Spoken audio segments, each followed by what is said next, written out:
All right, y'all, it's time for me to bring in my guest for today's Reecie Colbert Show. He is Jason Brown, a visionary leader and the managing partner of PGP Advisory. With a passion for helping entrepreneurs achieve their life goals through successful business, sales, and acquisitions, Jason brings over a decade of Fortune 500 corporate experience to the realm of business brokerage. His expertise in diverse industries, MBA from the University of Michigan's Ross School of Business, and a mechanical engineering degree from Northwestern University equip him with a unique blend of business acumen and strategic prowess. Jason's commitment to a professionally managed approach and a win-win proposition is instrumental in his firm, PGP Advisory, enjoying a reputation as a trusted partner for entrepreneurs seeking transformative deals. Jason, welcome to the Reecie Colbert Show. Reecie, thank you so much for that introduction, and thank you for the opportunity to be here. I am super excited for the conversation. Me too. So I have on the show, I've interviewed governors and congresswomen and mayors and entertainers. You're my first business person that I'm having on this show, which is a little strange because I actually have a business background. But we met at my brother-in-law's birthday party in Atlanta. We played my Am I Tripping game. Y'all go ahead and cop that, amitrippinggame.com. And we had a great time. But one thing I loved is that your business broker side kicked in. And I have to say, I'm so glad that it did, because I said this to you before, it felt like a game changer in terms of how I see the potential of Am I Tripping and the tangible steps I need to take it to the next level. Like, I knew that it had potential, but talking to you really reoriented my mind in terms of like, okay, I got something here, like, and this is like some real business stuff. But I ain't gonna front, like I sat up here and did all the stuff we talked about. Okay, I didn't do a lot of it yet, but the emphasis is on yet, because I do at least know where I need to start, and I know how to think bigger on it. So I have to thank you for that. Absolutely, my pleasure. And I've played the game since, so thank you also for sharing Am I Tripping? Super fun game. Suggest everybody pick up a copy. Yes. But okay, that's a little background on how we came to meet each other. But for the audience, let's rewind. Let's just start with the basics. Can you explain in simple terms what you and your firm, PGP Advisory, do for businesses? Absolutely. So at the basic core level, Reecie, we help people either sell or buy businesses. And even per our discussion, where all of this starts, it's really around education. So we educate and we help people execute on the selling and buying of businesses. And on the education side, it always starts with what's the goal. And regardless of wherever you are as an entrepreneur in the life cycle of the business, if you're just starting it, if you're growing it, it's really important to have a sense as to what's your North Star, what's your objective. For me, I'm a small business owner. I run my business as well. I look for flexibility. I'm looking for the opportunity to create wealth broadly and giving everybody a seat at the table. So all the steps that I do are leading back and tying to, and I suggest this for all owners, so what's your goal? What's your objective? All right, that's step one. Step two is recognizing that every business owner will exit, right? And the only question is whether it's on your own terms or somebody else's. Hold up now. Okay, hold on, because that is a bombshell. Every business owner will exit. Okay. Absolutely, right? Like, we have a limited time. We don't know how long that is. That's true. But everyone will, your business will keep going potentially. Yes. But you will exit your business. The only question is, are you planning to do that the way you want to, or will the world happen to you? Will a life situation happen to you that forces you to exit on somebody else's terms, right? Or on terms that are outside of your control. So try to get people's minds wrapped around, keep control around what you can control, plan, and that really leads to planning. Plan for the exit, so it doesn't happen by surprise. You have more control, which enables you to get to your goal. So set a goal, develop a plan, and then the third piece is, how much is your business actually worth? So most times people are in the business, at least in part, to generate wealth. And so I talk to many business owners, and they think their business is worth a lot more than what it actually is. Okay. And that's so harsh. I mean, but it's the truth, right? It creates a bit of a challenge, right? If this is your retirement plan, if it's, I'm going to invest all of this into my business, and then I'm going to sell my business, and I'm going to be able to retire, and you think it's worth $1 million, but it's only worth $150,000, and you figure that out at the point in time when you're ready to retire, you have a problem. Right. And right. so our goal is to help business owners avoid those problems. So if you come up with your goal, if you develop your plan, and if you have a realistic expectation and kind of finger on a pulse on what your business is worth, it's going to put you in a really good position to have that business work for you. Right. And then on the other side, we help people execute. So if you've done all that work, it comes time, you need to exit your business. We work on the actual execution. So we'll help you prepare your business for sale. We market it, we find buyers, we facilitate the transaction. And the goal is to help business owners accomplish that original goal. So that's what we do in a nutshell. Both primarily with people who are sellers. We also work with some buyers because the process is the same. Right. And you talk about it on your website of that win-win proposition, making sure that both sides come out ahead of the game. Do you find a lot of cynicism or skepticism, when you enter the equation as a business broker, people thinking that, one party is going to get over on the other? Like, how do you deal with that kind of, I think in some degree, not towards you specifically, but in general, in the sphere of the world, skepticism about that proposition? How do you deal with that? No, absolutely. And it's a real skepticism, right? It's hard to juggle and balance. And I only represent one party in the deal. Right? That's also the other reality, right? Like my goal is to, if I have a seller client, is to get a good deal for the seller. Here's what I found though, Reecie, and this is just a little bit of the way I live my life.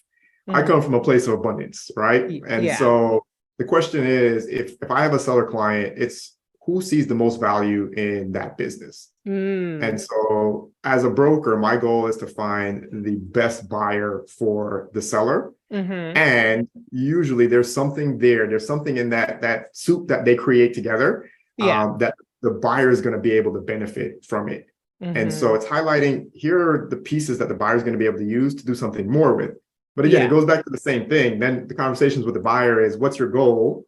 What's your plan on how you're going to use this business? And then how do you see the end game in mind? And typically, if there's no growth opportunities there, then it's hard. But many times buyers come in, and I always coach my buyer clients on it, is what's your growth plan? Right. And so that's how I overcome that, is by being able to go out and strategically match sellers and buyers. And it's finding the right buyer for the business. And the reality is the right buyer is willing to pay more for that business because they can do more with it. Right. Oh, that's such a good point. I mean, I think even outside of entrepreneurship and everything, one of the things that I always advise people in terms of doing media or social media is you want to attract the people that are attracted to what you're providing, as opposed to trying to warp yourself into something that is just not your swim lane at all, And I think, of course, you probably agree in business, you have to do, there's some pivoting you have to do, there's some warping you have to do. But I just think that the key point of you want to find the right fit for you is really what's going to make the deal be the best deal for both parties. And you're exactly right, Reecie. And people have different needs and wants and goals and what they're trying to accomplish. And that's the beauty of it. That's why we can do it. If everyone had the same set of criteria and everyone was looking for the same thing, it's almost this dynamics of the free market, right? Right. Yeah, that's true. That's the reason we can accomplish the win-win solutions. Yeah. Well, I want to go back to a little bit. I talked about your background a little bit. You actually have a mechanical engineering degree. Yes. And you have an MBA. And so did you have a light bulb moment that made you realize that you wanted to get into this specific area, being a business broker, or was it more of a gradual transition throughout your career of recognizing that this is something that you can utilize your skills for?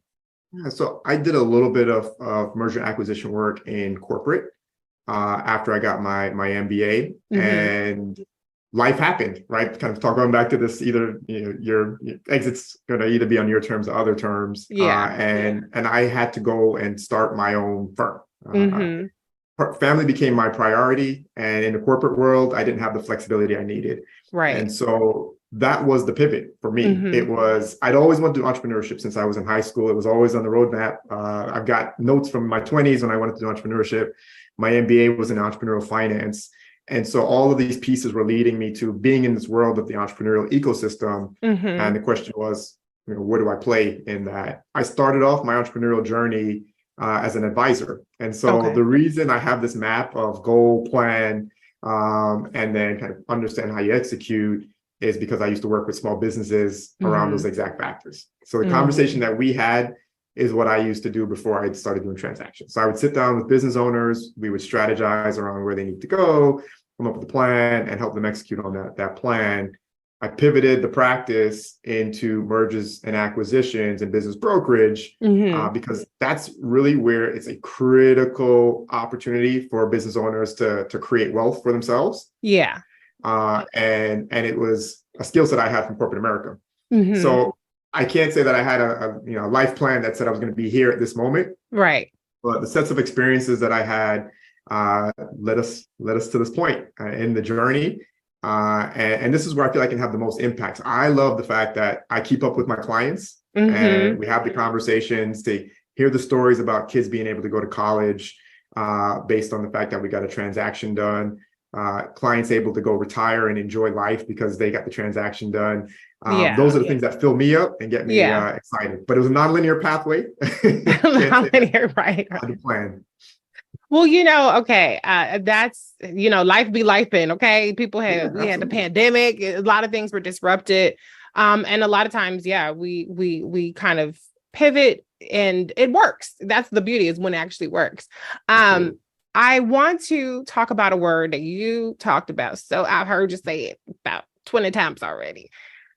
And it's a word that I'm so resistant to. And I think a lot of people are, not because of any good reason other than the fact that, a lot of us, I'm willing to bet, are kind of overwhelmed, right? Just in life, we already have a lot of stuff going on.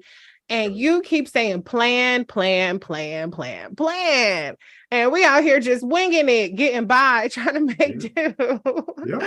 So, my question is, how do you get through to a person who is maybe they're overwhelmed, they're overworked, they're overwhelmed, they have so much on their plate and they just don't necessarily even have the mental capacity to process the idea of, you might be like, it ain't worth the trouble, but just in theory, like, you know what I'm saying? Like with your skill set, I'm sure you have the capacity to do this. What would you say to that person who just feels so overwhelmed that they don't even have the space to plan their exit plan or plan for their growth plan? How do you get through to that person? Absolutely. And so Reecie, regardless of how busy you were today, would you have showed up for this call? Yes. And I'm sure you're busy. I'm sure you've got lots going on. Right. It's on your calendar and you're here. Yeah. If we were to put a lunch meeting on the calendar, would you show up for your lunch meeting?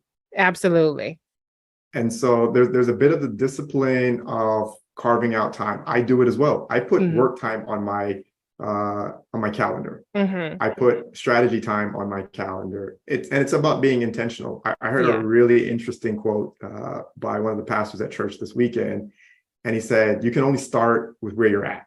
No other place to start but where you're at." It's like, that's pretty deep. It is, because that's all we got going. That's where I am right now. What can I do with this? Hello. That's right. And so I meet every client where they're at, and we all have sets of strengths and weaknesses. And sometimes it takes having an advisor on your team where you carve out the time, you put it on the calendar, and it gives you a chance to get out the weeds and to look at the 30,000 foot view and make sure you're pointed in the right direction. As entrepreneurs, we're all doing a lot all the time, right? It's just a lot going on. I get it. I'm in the same boat. I've got tons of things going on all the time. The question is, are we doing the right things? The question is, are we doing things that are meaningful in getting us to where we need to get to? Or are we doing things that just take time and fill up time? Okay. Right. So I would challenge, and that's what I do. I meet everyone with where they're at. I'm not going to tell everyone that you need to go out and have a very intricate plan. But in every conversation, it can be a 30-minute conversation. It's, what's your goal? Where are you trying to get to? Yeah. And let's just take some space outside of the day-to-day grind to really flush that out. And if it goes on the shelf, if nothing else, it's thinking. Life, I think, is really about ideas. Oh, yeah. And being able to seed new ideas in people's minds. So in the midst of all the craziness, there's a little seed there that's germinating. And everyone operates on their own clock. Everyone, again, has a different set of objectives. And my goal as an advisor is to help plant those seeds, water those seeds, and help them to come to harvest when it's the right time for the client. And I don't choose that, right? It's not my job. Right. It's everyone's individual journey, but I do challenge. I always challenge us. I challenge myself as well to just carve out some time to think. I had a mentor this week that said, look, you may be doing things that aren't ideal for your strategy. Yeah. So it's also seeking out experts that can now say, okay, I was going to work really hard down this pathway. There's a person that's been down the pathway already that says, oh, you may want to course correct a little bit here, take some different steps. If you never stop, you miss out on those opportunities. Right. Ooh, okay. Another sermon. Light bulbs are going out like ding, ding, ding, ding, ding. Yes. I was just having a conversation yesterday. Somebody was like, you're productive. Because I said, I need to be more productive. And like, you're just fishing for compliments because you do so much. And I said, well, I produce a lot, but that doesn't mean that I'm necessarily productive with the time that I have. And so when you said you're spending time on things that just take time, I'm like, ooh, that's me.